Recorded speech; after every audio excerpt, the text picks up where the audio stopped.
Sae'Von Springer is the owner and founder of Native Assets. Any views expressed by Sae'Von or his guest are their own thoughts and opinions and do not reflect the opinions of Native Assets or the guest's respective employer. Any guest appearance by representatives of Web3, NFT, crypto, or any other kind of organization does not constitute an endorsement by Native Assets or the guest's respective employer. This podcast is for informational purposes only and should not be mistaken as financial advice. Always conduct your own due diligence and consult a qualified professional when considering any investments of any kind. So one of the biggest misconceptions with the tech industry, be it blockchain, fintech, SaaS, pick your flavor, is the idea that the only way to get involved and benefit from the particular sector's growth is to invest your money. And sure, you can certainly go this route, but obviously you're putting hard-earned capital at risk. Instead, you could invest your time and energy by getting a job or doing freelance work. At first, you may think about all the developer and software engineers in tech, but I'm here to remind you that there are a ton of ways to work in tech aside from being a coder. In fact, today's guest is proof that there's an absurd demand for creatives in technology. Our guest today built a career in music, working as a mixing and mastering engineer for years before serving as the art director for 1-800-NUMBER.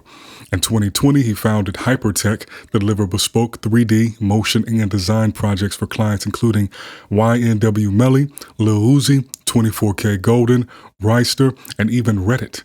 Now he's also lending his talents to Palm NFT Studio as senior art director.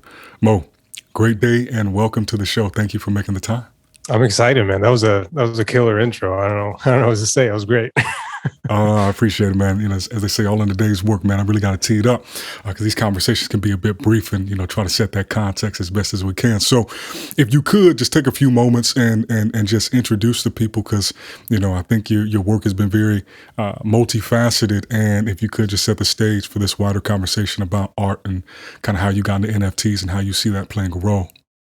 Yeah, for sure. I mean, I think to start off with, I think it's a great time for creators. And I like the point that you mentioned in the intro. It's very important for sort of the creator economy right now. It's not about, very specific subsets of certain things. Like I'm a musician, I'm only going to do music and that's all I'm going to do. It's all I know. Right. So it's giving us creators these liberties to sort of move around into music, into art, into whatever, and see what works, or just work with everything. So with that said, I'm kind of like that person. I'm kind of like water, I guess. I'm like, you put me wherever, I'll figure out something, whether it's like music, art, nursing, of course, was a little career change for me as well, but it's all over the place. To him, man. Who knows?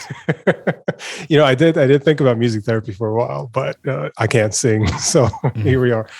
But I think you summed it up very well. Start off my career in music, working as mixing and mastering, but graphics were always kind of in the back seat, always happening, as well as the music. So it was really kind of a hand in hand, and eventually, I couldn't really choose. Ultimately, I wasn't like, hey, I just want to be a graphic designer or I just want to be a mixing master engineer. So I was doing both at the same time and still kind of do. And I think it's become a lot easier. We've talked about the creator economy and the ease of doing all these multifaceted sort of things, especially, when everything is done on a computer. It becomes, quite liberating. And the internet, you can talk about the internet for hours, right? Like you could... you could go from a bedroom producer to like a headliner in Coachella just from your bedroom, Yeah, so it's wild. It's pretty cool. Yeah. So I have my own thoughts about this, being somebody who's dabbled in music. I never really went the full professional route, even though I had the aspirations there. But I'm curious, somebody who spent so much time rooted in the kind of analog, I just mean analog in this day and age means something even different than it did back in the day, where analog was, Michael Jackson making Thriller, they setting records on fire, that the preamp's too hot. And now analog meaning, sitting down at a computer using Ableton and not, doing something fully in the metaverse, so to say. So to really condense the question, what was it for you? How did you see the NFT field and this emerging technology? What made you think to yourself, hey, I should go ahead, pivot, and really investigate some time here? For sure, yeah. So I really got into crypto, I think around like tail end of 2014 to start of 2015-ish, where it was kind of like, I think Bitcoin was around like $300 or something. So there's a little, there's a little dating. I'm dating myself here, but yeah, I just kind of started off as anyone or any visual artist would start off in NFTs, where it's like, hey, I'm able to, sell my art as these non-fungible tokens. It's kind of like everyone thought of it around then as like a private sort of art auction and stuff like that. And that was really the capabilities we had. Everybody was just making that one of one collections and whatever, and that was it, right? But I think as time went on, we got more capabilities and more options, and the doors really opened wide after that, where we started getting utility and certain perks, and NFTs are now at least starting to become more than just pieces of art or little funny monkey here and there and whatever. So it's starting to give these creators a lot of access, so to speak, that they're not necessarily in a position to have that access, or it could be really difficult for them. So you think of things like play to earn and earning crypto here and there and whatever. So I think crypto as a whole is that whole empowering creators, really, so to speak. I know there's a lot of funny business happening now with crypto, and the crypto winter, and how are we going to come out of this, and whatever. But I remember when Bitcoin was $300, so it's not. We're good, y'all. Like, relax, right? So it's. I think it's really important moving forward that we start to look at these utilities, like giving certain collections now give fans certain perks. You'd be able to get exclusive tickets or access to exclusive communities that you wouldn't necessarily be able to find normally, and just generally stuff like that. I think utility is really going to be the way moving forward, more than just trading or whatever. Definitely. I think it's an inevitability. I do believe that there's always going to be the subsector of, crypto NFTs that are just for the art. You might drop $5, $50, $50,000, whatever it is, just so you have the art piece, because as we know, art, is a multi-billion-dollar industry in and of itself. And what I always thought was really cool about NFTs is the ability to really authenticate, to make sure you're not, for lack of a better term, getting finessed. And for those of you who may not know what finesse is, just a counterfeit copy of something, because the art world has definitely been something that has been used historically as a phenomenal method of laundering money. And so, even in Tenet, one of the central characters, one of the plot points was about having a very high quality, fabricated version of an art piece, and kind of how that let them move on to the scheme. So I think the art world is growing, and with Sotheby's and Christie's, when they came in, that really surprised me last year. I didn't expect that to happen so quickly. But I think that definitely sets the stage, and other companies out there like Live Art are doing some really cool things. Palm works pretty closely with them. So on the note about utility, though, I'm curious, as somebody who dabbles so much in not just, there's nothing wrong with it, but like flat, static graphic design, because that's something I dabble in, and that's artwork in and of itself. But particularly as somebody who has spent time in these programs like Blender, and probably familiar with Unreal Engine and those sort of things, two questions. One being, how did you see an opportunity to create get in on a very specific niche inside of this NFT space? Because it's much harder to create 3D assets and make an NFT than it is to go to a website, take a couple colors and then have it automatically spit out, a 10,000 piece collection. To my knowledge, there's really not a way to do that with these 3D assets, let alone if your computer can even render it sufficiently without having to send it all to a cloud. So how did you, first, before moving on to the other question, how did you feel the confidence, or what sort of avenues did you gauge? Did you see that as like, hey, this is my unique opportunity because of this very niche down skill set, or was it something else? That's a good question. I feel like it's kind of that and other options. So I think 7 or 8 years ago, or something like that, I downloaded Blender. I obviously started off in traditional 2D graphic design, and 3D was always something I really wanted to do, but I just couldn't figure it out, because I grew up playing a lot of video games, and I was like, this is really cool. I want to make whatever, these swords and whatever else growing up. So I downloaded Blender, around then, and I couldn't for the life of me figure it out. Uninstalled, moved on with my life as a traditional graphic designer. I was like, this ain't it. Yeah. But a couple of years ago, after that, I just downloaded it and I was like, you know what? I'm going to sit down. I'm going to learn this. Bought a second screen for YouTube. I was like, we're doing this, right? So just ended up learning it, and it was. I think the driving factor for it was more than, obviously traditional graphic design and 2D and typography and color and all that kind of stuff is incredibly important, and it's going to continue to be important. But I feel like we're kind of on the bleeding edge of emerging technology with 3D right now, where it's such a funny space, because it's a skill that a lot of companies are really needing right now, but we don't have enough sort of personnel to fill that space right now, because it's so difficult to get into or so difficult to learn. With, of course, some programs being more difficult, like Blender traditionally, I feel, is more difficult than like Cinema 4D or something, although it's the opposite usually. But it's really about, when it comes to, I guess, 3D NFTs, for me, it's about really injecting your skill and finding your niche, and then finding the people that vibe with that niche as well. So, of course, you could look at the trends or whatever's going on. Like profile pictures was a big thing. Everybody was making profile pictures, snap, snap, snap, right?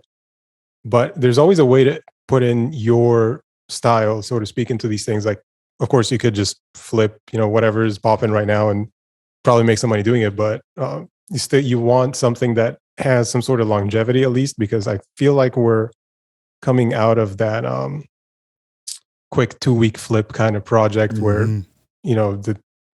the art might be cool. Yeah, right. I feel like we're coming out of that, and people are looking for like longer term communities, stuff that just people, get together and vibe. And especially in this pandemic, we haven't been out in like damn near 3 years now. So people are looking for other people, even if it's just online, to vibe with and to create with. There was a community project I was part of called the DASK, the Dead Army Skeleton Club, and I think they did a first where they released the model, the 3D model that was used in the NFT, and they were like, "Hey, do whatever you want with it, make an ad, whatever, just make some cool shit, right?" And then the community ended up making some really cool stuff. Like someone made a whole 2-minute advertisement, whatever, and then they ended up collaborating with Kia, and that ad was on national TV. So it's like, I think that's the kind of thing that people, brings people together now, and that's really what people are looking forward to, I think. That's wild, because you kind of brought us into the whole idea of the licensing around NFTs, and how sometimes, it's like, hey, you can't really do much with it. Sometimes it's, hey, carte blanche, do whatever you want to with it. And particularly with these models, it's an interesting thing, because to your point, very few people, relatively speaking, have the skill set to actually model these models once they get them and actually render them. And I've seen different approaches where sometimes it's like hey,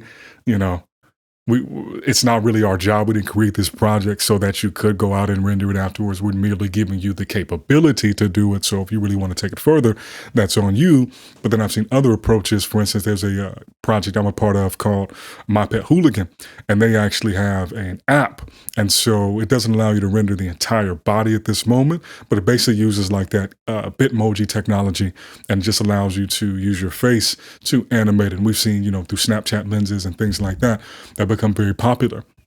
Do you have a strong opinion either way as to the future the longevity of a project, as far as if it gives that full kind of creative license to the owners of the NFT, or if they hold it back, or rather the pros and cons as you see these projects navigate that choice? Yeah. I mean, especially coming from music, which I think is the one most like draconic lockdown licensing everywhere. Like you can't take breathe. Your video off the internet, boy. Yeah, I mean, like it's horrible. I remember I had one of my instructors in school working on Guitar Hero, and he was like, "There's a reason the songs on these games are like at least 2 to 3 years old, because it takes 2 to 3 years just to figure out licensing, right?" So, coming from that whole history, I'm a very like open source person. So I give out my projects for free. I give out tips for free, whatever anyone needs to learn, or if it helps anyone learn or even get started, that would be great.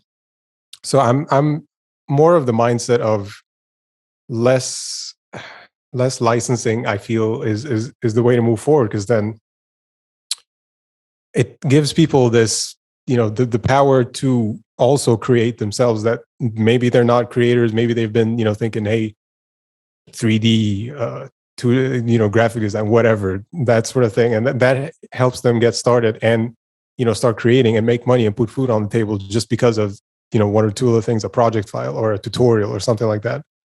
Then, by all means, that's great. I think the industry right now has such a high skill cap that we should do whatever we can to make it easier for people to, make a living doing this, I feel. So how did you really learn and figure out Blender? I know with the music stuff, you went to Full Sail, so you kind of, that's not even the traditional route, but you sought mentors to teach you about it. Did you take a similar route with Blender? How did you go about that? It was really just YouTube. I mean, YouTube University. That's right. I'm all self-taught. I did think about going to school a lot especially when I was growing up. I was initially, I went, much like my career, I went through like a million different majors, from like electrical engineering to computer science to like visual communication. But funny enough, it's like you kind of are doing all of those, and what you're doing at this moment. So yeah. And just YouTube, just a lot of perseverance. I mean, when I first started, it was like 8-10 hours just on the computer, got to make something. But then there's this thing a lot of 3D artists do, or I guess used to do more prevalently. They're called like everydays. So you just hop in your computer, make something once a day, post it, move on to the next day. It doesn't matter how good it is, doesn't matter how good you think it is, just finish it and post it, right? Yeah, I think that really contributed. Yeah, it really contributed to what I was, like all the muscle memory, I think. And that also is very translatable to music. Like you could just make a beat a day. Might be ass, might be not ass. Doesn't matter. Just make it and finish it, right? For sure. So yeah, that definitely helped. Heck yeah, because on LinkedIn, I was going to ask you about that. I've seen some of your posts. I know recently you did one. I think it was a shoe, but it was mixed in. That aesthetic, kind of the style of the era that you're in. When you first got in, do you feel you're at the point now where when you have something in your mind and you see it, you can manifest that and make that a reality pretty one-to-one? And did you use a lot of references to get to that point? How has your style emerged over time? And do you see any sort of stylings or visual languages across the NFT space from a 3D, angle, motion angle? Do you see any kind of trends or themes, and where do you think it's headed? Oh, that's a really good one. I feel like style is never, it's such an abstract thing, right? Like it's so difficult to find your own in the first place, and then it's so difficult to like explain it to other people. There's definitely I feel like a certain style that I started off with and then kind of moved out of. I used to do a lot of puffy jackets, a lot of humans, a lot of like kind of very acid graphics, kind of, like late 90s sort of work, which was very inspired by my graphic design sort of start. A lot of smileys and just a lot of very fairly drug influenced or drug adjacent kind of graphics, right? But of course, as time went on, you change, you mature, you start to make other things that tend to align with where you are in life now.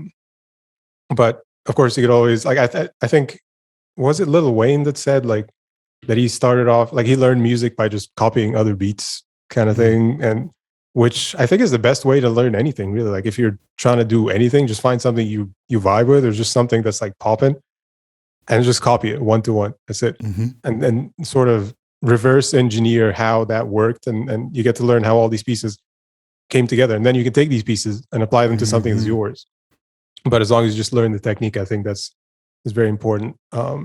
With the NFTs now, I feel like there's I don't know about the trends now, because it seems like stuff is kind of all over the place as of like really recently in the last couple of weeks and whatever. But as far as where you've kind of focused your attention and what you've been exposed to, because it's hard to keep up with all of it.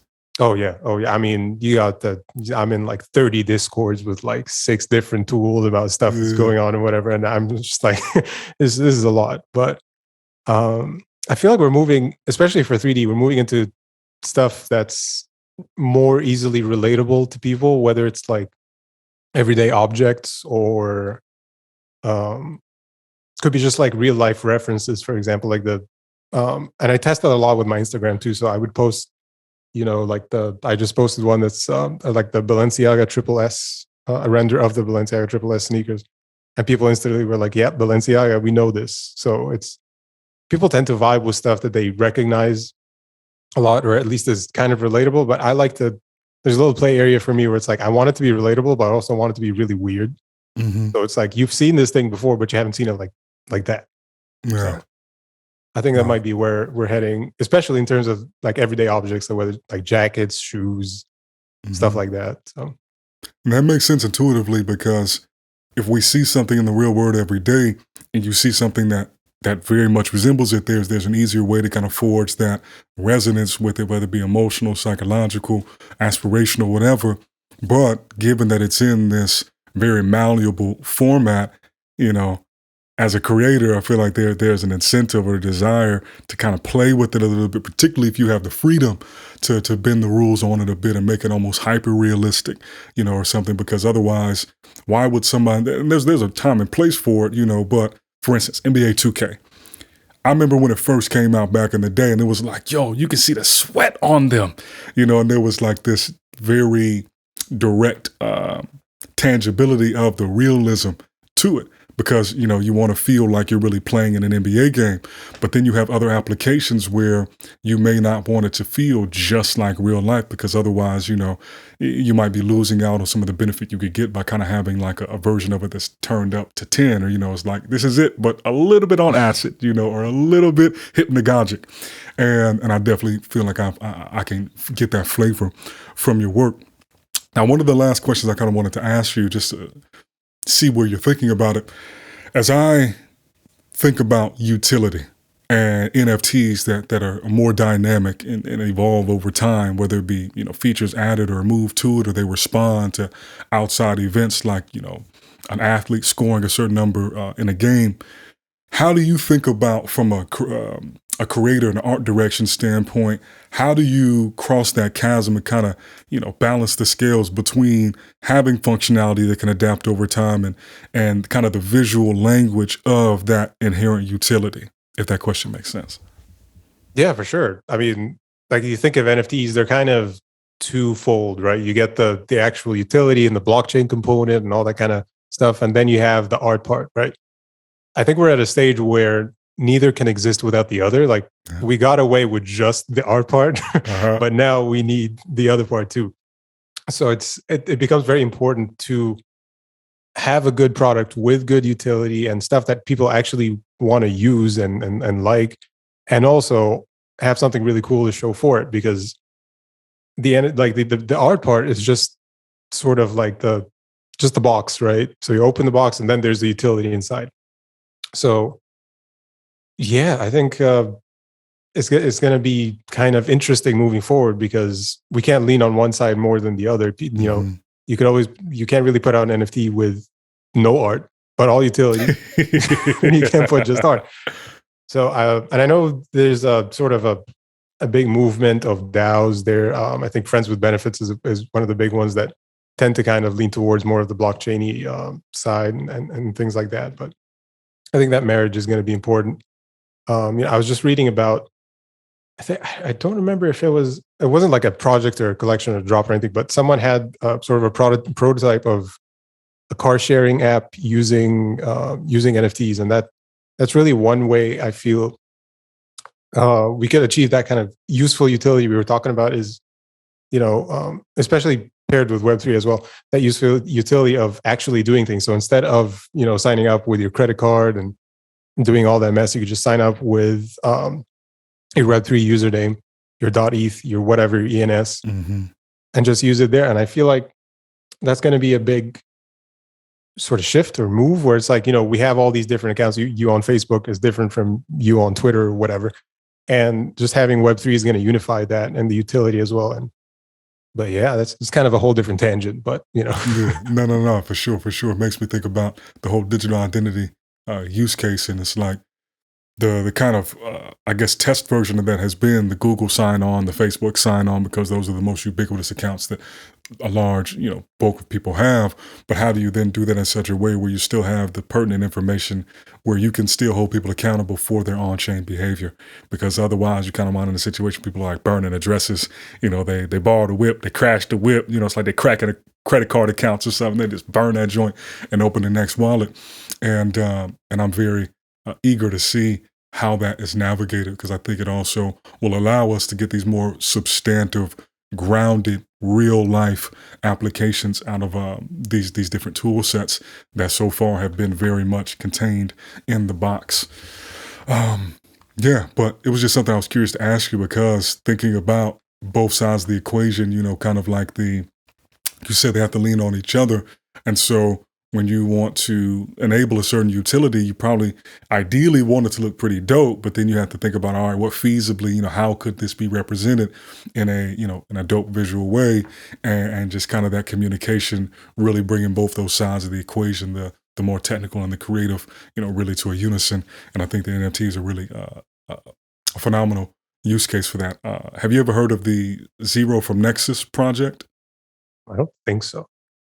Okay, so it's basically, there's this group out of Atlanta called Offbeat Media, and they were a media company, so they've done a lot of work with like huge brands. And one of the co-founders there, he actually basically runs this website called virtualhumans.com.